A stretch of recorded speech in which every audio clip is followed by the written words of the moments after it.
ನಮಸ್ಕಾರ ಸ್ನೇಹಿತರೆ. ವಿಶ್ವದಲ್ಲಿ ಈಗ ಏಷ್ಯನ್ ಗೇಮ್ಸ್ ಕ್ರೇಜ್ ಶುರುವಾಗಿದ್ದು ಚಿನ್ನದ ಬೇಟೆಗೆ 45 ದೇಶಗಳು ರೆಡಿಯಾಗಿವೆ. ಇದರಲ್ಲಿ 10 ದೇಶಗಳು ಕ್ರಿಕೆಟ್ ಆಡಲಿದ್ದು ಭಾರತ ಕೂಡ ಚಿನ್ನದ ಬೇಟೆಯನ್ನ ಆಡಲಿದೆ. ಹೀಗಾಗಿ ಏಷ್ಯನ್ ಗೇಮ್ಸ್ಗೆ ಬಿಸಿಸಿಐ ತಂಡವನ್ನ ಪ್ರಕಟ ಮಾಡಿದೆ.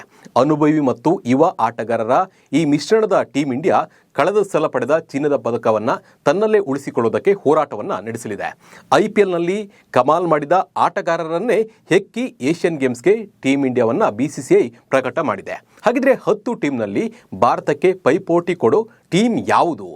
ಬೂಮ್ರಾ ಕಂಬ್ಯಾಕ್ನಿಂದ ಭಾರತಕ್ಕೆ ಏನೆಲ್ಲ ಲಾಭವಿದೆ? ವೈಭವ್ ಅಂತಾರಾಷ್ಟ್ರೀಯ ಮಟ್ಟದಲ್ಲಿ ಹೆಸರು ಮಾಡೋಕೆ ಈ ಒಂದು ಏಷ್ಯನ್ ಗೇಮ್ಸ್ ಹೇಗೆ ಸಹಾಯ ಆಗಲಿದೆ?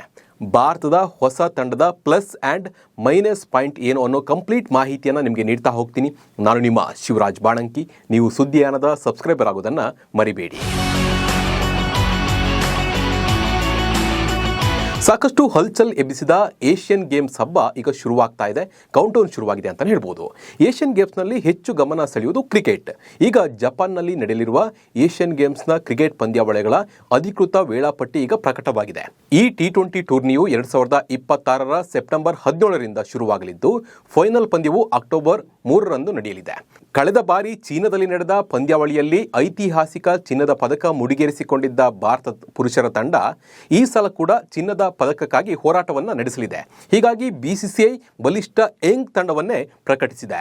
ಐರ್ಲೆಂಡ್ ಮತ್ತು ಇಂಗ್ಲೆಂಡ್ ವಿರುದ್ಧದ T20 ಪಂದ್ಯಕ್ಕೆ ಟೀಮ್ ಇಂಡಿಯಾ ತಂಡ ಅನೌನ್ಸ್ ಆದ ಬೆನ್ನಲ್ಲೇ ಏಷ್ಯನ್ ಗೇಮ್ಸ್ಗೆ ಭಾರತ ತಂಡ ಅನೌನ್ಸ್ ಆಗಿದೆ. ಎರಡೂ ಟೀಮ್ಗಳಲ್ಲಿ ಅವರೇ ಇದ್ದು ಕೆಲವರು ಮಾತ್ರ ಆ ಕಡೆ ಈ ಕಡೆ ಆಗಿದ್ದಾರೆ. ಹಾಗಿದ್ರೆ ಈ ಟೀಮ್ ಎಷ್ಟು ಸ್ಟ್ರಾಂಗ್, ಹೇಗೆ ಫೈಟ್ ನೀಡುತ್ತೆ ಅನ್ನೋದನ್ನು ನೋಡೋಣ. ಅದಕ್ಕೂ ಮುಂಚೆ ಏಷ್ಯನ್ ಗೇಮ್ಸ್ನಲ್ಲಿ ಟೀಮ್ ಇಂಡಿಯಾದಲ್ಲಿ ಯಾರಿಗೆಲ್ಲ ಚಾನ್ಸ್ ಸಿಕ್ಕಿದೆ ಅನ್ನೋದನ್ನು ಮೊದಲು ನೋಡ್ತಾ ಹೋಗೋಣ ಬನ್ನಿ. ಹೊಸ T20 ನಾಯಕ ಶ್ರೇಯಸ್ ಅಯ್ಯರ್ ಅವರೇ ಏಷ್ಯನ್ ಗೇಮ್ಸ್ ತಂಡದ ನಾಯಕರಾಗಿ ಮುಂದುವರಿಯಲಿದ್ದಾರೆ. ಯುವ ಬ್ಯಾಟ್ಸ್ಮನ್ ತಿಲಕ್ ವರ್ಮಾ ಅವರನ್ನು ಉಪನಾಯಕನಾಗಿ ನೇಮಿಸಲಾಗಿದೆ. ಇನ್ನು ರವಿ ಬಿಷ್ಣೋಯ್, ಅಭಿಷೇಕ್ ಶರ್ಮಾ, ನಿತೀಶ್ ಕುಮಾರ್ ರೆಡ್ಡಿ, ಜಸ್ಪ್ರೀತ್ ಬೂಮ್ರಾ, ಸಂಜು ಸ್ಯಾಮ್ಸನ್, ಅಕ್ಷರ್ ಪಟೇಲ್, ಹರ್ಷಿತ್ ರಾಣಾ, ಇಶಾನ್ ಕಿಶನ್, ವಾಷಿಂಗ್ಟನ್ ಸುಂದರ್, ಅಶ್ದೀಪ್ ಸಿಂಗ್, ಶಿವಮ್ ದುಬೆ, ವರುಣ್ ಚಕ್ರವರ್ತಿ ಹಾಗೂ IPL ಮೂಲಕ ಮನೆ ಮಾತಾಗಿರುವ ವೈಭವ್ ಸೂರ್ಯವಂಶಿಯನ್ನ ಇಲ್ಲಿ ಸೆಲೆಕ್ಟ್ ಮಾಡಲಾಗಿದೆ. ಅನುಭವಿ ಮತ್ತು ಯುವ ಆಟಗಾರರ ಈ ಮಿಶ್ರಣವು ಭಾರತವನ್ನ ಪಂದ್ಯಾವಳಿಗೆ ಪ್ರಬಲ ಸ್ಪರ್ಧಿಯಾಗಿ ಮಾಡಿದೆ. ಏಷ್ಯನ್ ಗೇಮ್ಸ್ಗೆ ಬೂಮ್ರಾ ಕಂಬ್ಯಾಕ್. ಇನ್ನು ಇಲ್ಲಿ ಗಮನಿಸಬೇಕಾದ ಮೇನ್ ಆಟಗಾರ ಅಂದರೆ ಅದು ಜಸ್ಪ್ರೀತ್ ಬೂಮ್ರಾ. ಐರ್ಲೆಂಡ್ ಮತ್ತು ಇಂಗ್ಲೆಂಡ್ ವಿರುದ್ಧದ T20 ಸರಣಿಯಿಂದ ವಿಶ್ರಾಂತಿ ಪಡೆದಿರುವ ಜಸ್ಪ್ರೀತ್ ಬೂಮ್ರಾ ಅವರನ್ನು ಏಷ್ಯನ್ ಗೇಮ್ಸ್ನಲ್ಲಿ ಅವರಿಗೆ ಚಾನ್ಸನ್ನು ನೀಡಲಾಗಿದೆ. BCCI ತುಂಬ ಗಂಭೀರವಾಗಿ ಪರಿಗಣಿಸಿ ಇಲ್ಲಿ ಇವರಿಗೆ ಚಾನ್ಸನ್ನು ನೀಡಲಾಗಿದೆ. ಬೂಮ್ರಾ ತಂಡದಲ್ಲಿದ್ದರೆ ಎದುರಾಳಿಗಳಿಗೆ ಭಯ ಶುರುವಾಗುತ್ತೆ. ವಿಶ್ವದ ನಂಬರ್ 1 ಬೌಲರ್ ಮುಂದೆ ಹೇಗೆ ಆಡೋದು ಅನ್ನೋ ಆತಂಕ ಎದುರಾಳಿ ಬ್ಯಾಟರ್ಗೆ ಕಾಡುತ್ತೆ. ಬೂಮ್ರಾ ಏಷ್ಯನ್ ಗೇಮ್ಸ್ಗೆ ಚಾನ್ಸ್ ಪಡೆದಿದ್ದರಿಂದ ಐರ್ಲೆಂಡ್ ಮತ್ತು ಇಂಗ್ಲೆಂಡ್ ವಿರುದ್ಧದ T20 ತಂಡಕ್ಕೆ ಚಾನ್ಸ್ ಪಡೆದಿದ್ದ ಮೊಹಮ್ಮದ್ ಸಿರಾಜ್ ಹೊರಬಿದ್ದಿದ್ದಾರೆ. ಅಂತಾರಾಷ್ಟ್ರೀಯ ಮಟ್ಟದಲ್ಲಿ ವೈಭವ್ ಕಮಾಲ್.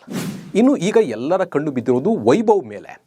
ವೈಭವ್ಗೆ T20 ತಂಡಕ್ಕೆ ಚಾನ್ಸ್ ಸಿಕ್ಕಿದ್ದು IPLನಲ್ಲಿ ಆಡಿದಂತೆ T20ಯಲ್ಲೂ ಆಡ್ತಾರಾ ಇಂಡಿಯಾ ಪರ ಅನ್ನೋ ಕುತೂಹಲ ಫ್ಯಾನ್ಸ್ಗೆ ಹೆಚ್ಚಾಗಿದೆ.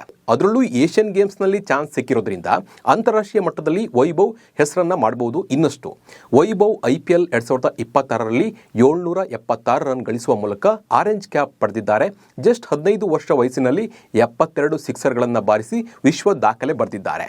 ಭಾರತೀಯ ಕ್ರಿಕೆಟ್ನ ಮುಂದಿನ ದೊಡ್ಡ ಸೂಪರ್ ಸ್ಟಾರ್ ಆಗಿ ತಮ್ಮನ್ನು ತಾವು ಸಮರ್ಥಿಸಿಕೊಳ್ಳೋದಕ್ಕೆ ಒಂದು ದೊಡ್ಡ ವೇದಿಕೆ ಸಿಕ್ಕಿದೆ.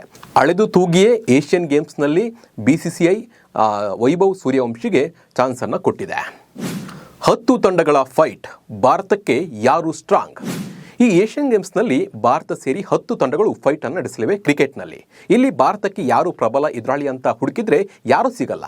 Pakistan, Bangladesh, Sri Lanka, Afghanistan, Nepal, Japan, Malaysia, Hong Kong, Oman ದೇಶಗಳು ಚಿನ್ನದ ಪದಕಕ್ಕಾಗಿ ಪೈಪೋಟಿಯನ್ನು ನಡೆಸಲಿವೆ.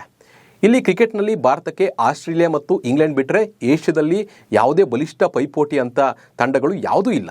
ಇಲ್ಲಿ ಭಾರತ ಚಿನ್ನ ಗೆಲ್ಲೋ ಸಾಧ್ಯತೆ 70ರಿಂದ 80% ಇದೆ. ಪಾಕಿಸ್ತಾನ, ಶ್ರೀಲಂಕಾ, ಬಾಂಗ್ಲಾದೇಶ, ಅಫ್ಘಾನಿಸ್ತಾನ ಮುಂತಾದ ತಂಡಗಳು ಭಾರತಕ್ಕೆ ಪ್ರತಿಸ್ಪರ್ಧಿಗಳು. ಆದರೆ ಭಾರತ ತಂಡದಲ್ಲಿ ಟಾಪ್ T20 ಆಟಗಾರರಿದ್ದಾರೆ. ಬ್ಯಾಟಿಂಗ್ ಮತ್ತು ಬೌಲರ್ಗಳು ಎದುರಾಳಿಗಳನ್ನು ಈಸಿಯಾಗಿ ಕಟ್ಟಿ ಹಾಕಲಿದ್ದಾರೆ. ಏಷ್ಯನ್ ಗೇಮ್ಸ್ ತಂಡವನ್ನು ನೋಡಿದರೆ ಈ ಸಲ ಕೂಡ ಚಿನ್ನದ ಪದಕ ನಮಗೆ ಅಂತ ಹೇಳಿ ಅನಿಸುತ್ತೆ. ಒಟ್ಟಿನಲ್ಲಿ 2023ರ ಏಷ್ಯನ್ ಕ್ರೀಡಾಕೂಟದಲ್ಲಿ ಭಾರತ ತಂಡ ಚಿನ್ನದ ಪದಕವನ್ನು ಗೆದ್ದಿತ್ತು ಕ್ರಿಕೆಟ್ನಲ್ಲಿ. ಈಗ ಸತತ 2ನೇ ಚಿನ್ನದ ಪದಕದ ಗುರಿಯನ್ನು ಹೊಂದಿದೆ. ಜಸ್ಪ್ರೀತ್ ಬೂಮ್ರಾ ಕಂಬ್ಯಾಕ್, ಸೂರ್ಯವಂಶಿಯ ಬಲಿಷ್ಠ ಬ್ಯಾಟಿಂಗ್, ಏಷ್ಯನ್ ಕಪ್ನಲ್ಲಿ ಭಾರತ ತಂಡಕ್ಕೆ ಒಂದು ಬಲವನ್ನು ನೀಡಲಿದೆ. ಈ ಬಗ್ಗೆ ನಿಮ್ಮ ಅನಿಸಿಕೆ ಮತ್ತು ಅಭಿಪ್ರಾಯವನ್ನು ಕಾಮೆಂಟ್ ಮೂಲಕ ತಿಳಿಸಿ. ನಮಸ್ಕಾರ.